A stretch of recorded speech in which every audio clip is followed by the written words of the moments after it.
Halo sahabat dokter, selamat datang di channel Fakta Dokter. Hari ini kita mau bahas tentang kolesterol ya. Bener nggak sih leher kaku dan kepala nyeri itu karena kolesterol? Dan gimana ya cara nurunin kolesterol? Yuk cek Fakta Dokter. Di dalam darah, kolesterol diangkut oleh protein yang bernama lipoprotein. Lipoprotein densitas rendah atau LDL kita kenal sebagai kolesterol jahat. Lipoprotein densitas tinggi atau HDL kita kenal sebagai kolesterol baik. Selain itu, ada juga yang namanya trigliserida. Trigliserida adalah lemak yang berasal dari konsumsi makanan kita. Kelebihan kalori dan gula dalam tubuh akan diubah menjadi trigliserida dan disimpan dalam sel lemak di seluruh tubuh. LDL disebut jahat karena bisa menumpuk di pembuluh darah dan menyebabkan sumbatan yang dalam bahasa medisnya disebut atherosclerotic plaque. Jika sumbatan terjadi di pembuluh darah jantung, maka akan menyebabkan penyakit jantung koroner atau serangan jantung. Jika sumbatan terjadi di pembuluh darah otak, maka bisa terjadi stroke.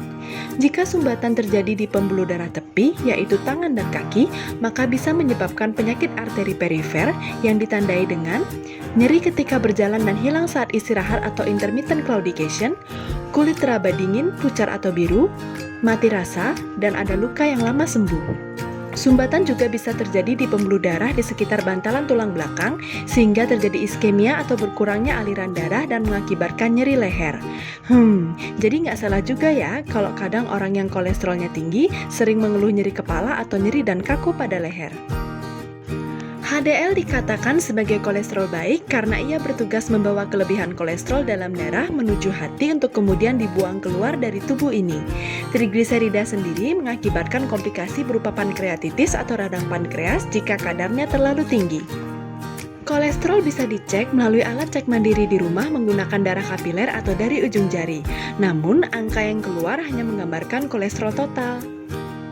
Kolesterol secara lebih rinci dan akurat bisa dicek melalui laboratorium menggunakan darah vena atau dari lengan. Kadar LDL optimal adalah di bawah 100. Namun, pada beberapa kondisi tertentu seperti riwayat kencing manis yang lama, penyakit ginjal kronis, serangan jantung, dan stroke, target normal LDL menjadi jauh di bawah itu. Untuk HDL, kadar normalnya adalah di atas 40 untuk laki-laki dan di atas 50 untuk perempuan.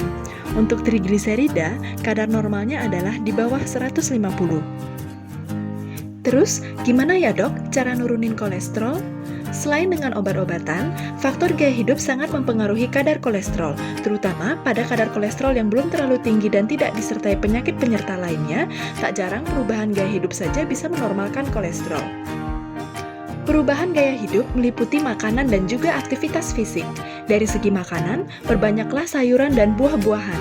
Kurangi yang manis-manis seperti cake, pastry, ice cream, dan juga soft drink. Kurangi pula daging kaki empat dan hindari processed food atau junk food.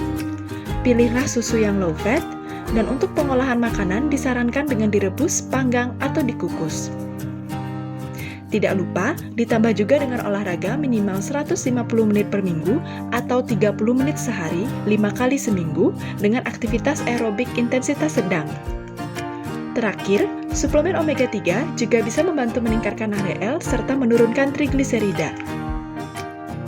Tetap diskusikan kembali ke dokter untuk mendapatkan pilihan terbaik berdasarkan kadar kolesterol masing-masing ya.